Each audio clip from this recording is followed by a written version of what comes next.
Pernah merasa sudah berusaha semaksimal mungkin, tapi rezeki masih terasa sempit. Tanpa kita sadari, ada dosa kecil yang kita lakukan setiap hari, yang justru membuat rezeki kita tertahan. Bukan karena kurang kerja keras, tapi karena dosa yang belum kita bersihkan. Dalam video kali ini, kita akan membahas dosa apa saja yang sering tidak disadari, dan bagaimana cara memperbaikinya agar pintu rezeki terbuka lebar. Bismillah, mari kita bahas. Berikut beberapa dosa kecil yang bisa menghalangi rezeki. Yang pertama, mengeluh dan tidak bersyukur. Mengeluh adalah hal yang sering kita lakukan tanpa sadar. Saat rezeki terasa sempit, ujian datang bertubi-tubi, atau harapan belum kunjung tercapai, mulut ini begitu mudah mengucapkan keluhan. Padahal mengeluh yang berlebihan hanya akan membuat hati semakin gelisah dan jauh dari rasa syukur. Kita lupa bahwa di balik setiap kesulitan ada nikmat yang masih Allah titipkan. Tidak bersyukur bukan berarti kita tak pernah mendapat apa-apa, tapi karena kita terlalu fokus pada apa yang belum dimiliki. Kita lupa bahwa nikmat kesehatan, udara yang kita hirup, kemampuan untuk bangun di pagi hari, semua itu adalah karunia besar yang sering diabaikan. Padahal jika kita mau melihat ke bawah, masih banyak orang yang hidupnya jauh lebih sulit, namun tetap tersenyum dan bersabar. Allah telah berjanji dalam Al-Quran bahwa siapa yang bersyukur, maka dia akan menambah nikmatnya. Tapi jika kita kufur dan terus mengeluh, maka bisa jadi nikmat yang ada perlahan dicabut dan hidup kita semakin sempit. Mengeluh hanya akan melemahkan hati, menjauhkan diri dari ketenangan, dan membuat kita lupa akan kasih sayang Allah yang sebenarnya selalu ada. Belajarlah untuk melihat sisi baik dari setiap keadaan. Ujian hidup bukan pertanda Allah tidak sayang, tapi justru bentuk perhatiannya agar kita lebih dekat dan bergantung kepadanya. Kurangi keluhan, berbanyak syukur, sebab hati yang bersyukur akan selalu tenang, dan lisan yang banyak mengingat nikmat akan membuka pintu keberkahan dalam hidup. Yang kedua, menyakiti hati orang tua. Orang tua adalah pintu surga yang paling nyata di dunia. Dari merekalah kita tumbuh, belajar, dan mengenal kehidupan. Namun tak jarang dalam sikap atau ucapan, kita tanpa sadar menyakiti hati mereka.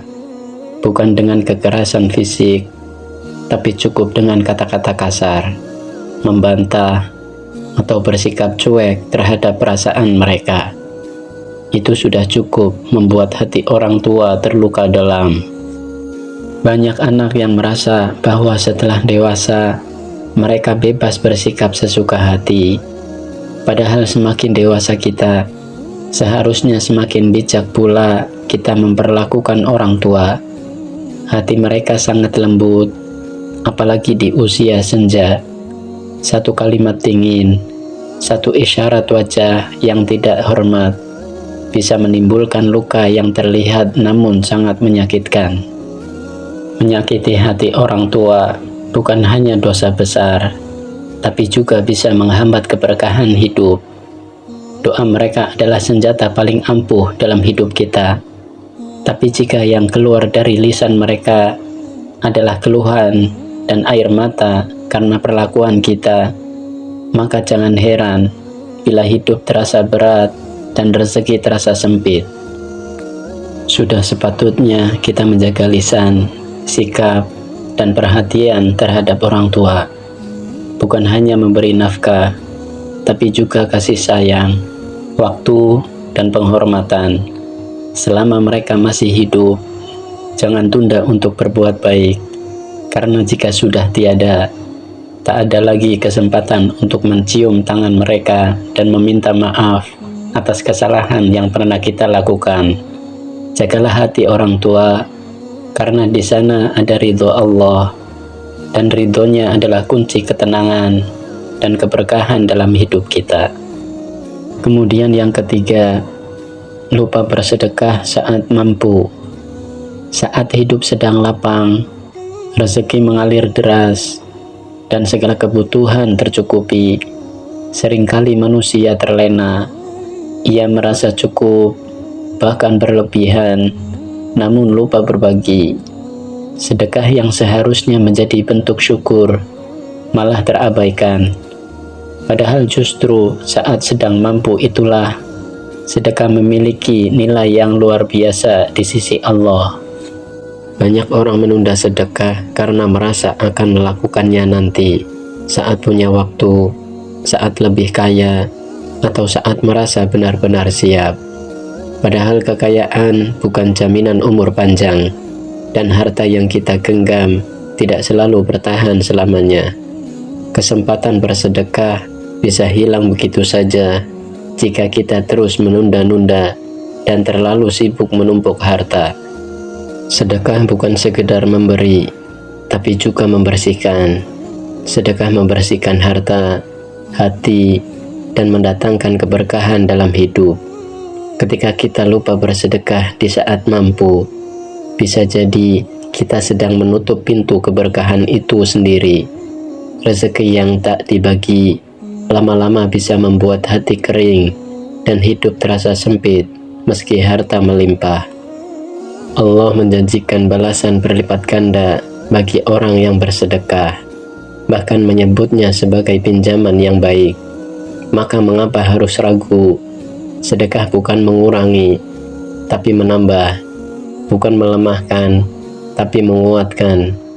Jangan sampai kita menyesal di kemudian hari, saat rezeki sudah tidak seperti dulu, lalu teringat bahwa dulu kita pernah mampu, tapi lupa untuk berbagi.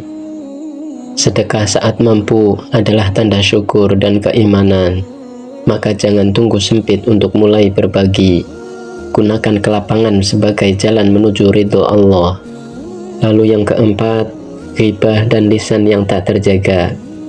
Lisan adalah nikmat yang sangat besar, namun juga bisa menjadi sumber dosa yang tak disadari. Salah satu dosa yang paling sering dilakukan melalui lisan adalah ghibah, yaitu membicarakan keburukan orang lain di belakangnya, meskipun itu benar adanya. Ghibah adalah perbuatan yang tampak ringan, tapi berat di timbangan amal. Ghibah seperti api yang membakar pahala tanpa disadari. Ketika lisan tak dijaga, sangat mudah bagi seseorang untuk terjatuh dalam ghibah. Obrolan yang awalnya biasa berubah menjadi celaan. Diskusi ringan bergeser menjadi pembahasan aib orang lain. Dan semua itu sering terjadi tanpa kita sadari, karena sudah dianggap hal yang wajar dalam pergaulan. Padahal Allah telah menggambarkan ghibah seperti makan daging saudara sendiri yang telah mati, menjijikan dan sangat hina. Lisan yang tak terjaga bukan hanya menyakiti orang lain, tapi juga mengotori hati sendiri. Semakin sering membicarakan keburukan orang lain, semakin mati rasa terhadap dosa yang dilakukan. Akibatnya, hati menjadi keras dan lisan semakin tak terkendali. Padahal Rasulullah SAW bersabda bahwa seorang muslim sejati adalah yang menjaga lisan dan tangannya dari menyakiti orang lain. Menjaga lisan adalah bentuk kemuliaan akhlak. Diam lebih baik daripada berkata buruk. Jika tak mampu berkata yang mendatangkan pahala, maka tahanlah ucapan agar tidak mendatangkan dosa. Setiap kata akan dicatat, dan setiap ucapan akan dipertanggungjawabkan. Maka berhati-hatilah dengan lisan, karena darinya bisa muncul kebaikan yang besar, atau sebaliknya, dosa yang menghancurkan amal kita tanpa kita sadari. Dan yang kelima adalah lalai sholat di awal waktu. Sholat adalah pertemuan antara hamba dengan Tuhannya. momen di mana hati berserah dan ruh bersujud. Tapi sayangnya, banyak dari kita yang masih sering menunda-nunda sholat, bukan karena tidak mampu, tapi karena terlalu sibuk dengan urusan dunia yang seolah lebih penting dari panggilan ilahi. Padahal menunda sholat dari awal waktu adalah bentuk kelalaian yang bisa merugikan diri sendiri. Awal waktu adalah waktu terbaik untuk sholat. Awal waktu menunjukkan kesiapan hati untuk menyambut seruan Allah tanpa ditunda. Menyegerakan sholat bukan hanya bukti ketaatan, tapi juga tanda bahwa kita memprioritaskan Allah di atas segalanya. Namun ketika sholat hanya dilakukan saat sempat, atau bahkan saat waktu hampir habis, itu mencerminkan bahwa kita belum menempatkan Allah di posisi utama dalam hidup. Lalai di awal waktu bisa menjadi kebiasaan buruk. Hari ini ditunda karena sibuk, besok ditunda karena malas. Lama-lama menjadi hal yang terbiasa. Padahal waktu sholat bukan untuk ditawar-tawar. Allah memberi waktu yang jelas, bukan agar kita menyesuaikannya dengan jadwal kita, tapi agar kita menyesuaikan diri dengan waktunya. Jika kita bisa tepat waktu untuk bekerja, kuliah, atau janji dengan manusia, mengapa untuk Allah kita menunda? Menyegerakan sholat bukan hanya soal waktu, tapi juga tentang cinta dan rasa hormat kita kepadanya. Karena itu, marilah kita biasakan diri untuk menjaga sholat di awal waktu, bukan karena kita sempurna, tapi karena kita ingin lebih dekat kepada Allah dan tidak ingin kehilangan kesempatan meraih pahala terbaik dari ibadah yang utama ini. Berikut adalah solusi dan nasihat agar kita terjaga dari dosa kecil yang bisa membuat syarat rezeki seumur hidup. Di antaranya, bertaubat dan mohon ampun setiap hari, karena kita tidak tahu dosa mana yang menahan rezeki kita. Perbanyak sedekah meskipun sedikit, karena sedekah itu magnet rezeki. Perbaiki hubungan dengan orang tua, karena ridho Allah tergantung pada ridho orang tua. Dan yang terakhir, bangun malam dan sholat tahajud. Di sepertiga malam, Allah turun ke langit dunia dan mengabulkan doa hambanya. Sahabat beriman yang dirahmati Allah, jangan remehkan dosa kecil, karena dosa kecil yang terus dilakukan akan menjadi besar di sisi Allah. Mari kita bersihkan hati, berbanyak istighfar, dan kembalikan hidup ini ke jalannya. Semoga rezeki kita kembali mengalir dan hidup kita dipenuhi keberkahan. Amin ya Rabbal Alamin. Terima kasih banyak untuk sahabat semua yang sudah menonton sampai akhir. Jika video ini bermanfaat, bantu sebarkan kebaikan dengan like, subscribe, dan share ke sahabat-sahabat lainnya. Dan jangan lupa nyalakan notifikasi agar tidak tertinggal video inspirasi Islami lainnya.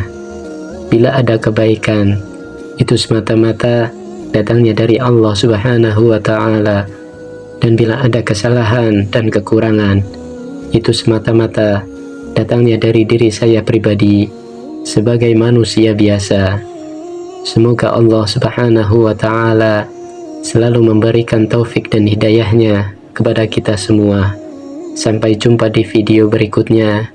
Subhanakallahumma wa bihamdika, asyhadu an la ilaha illa anta, astaghfiruka wa atubu ilaik.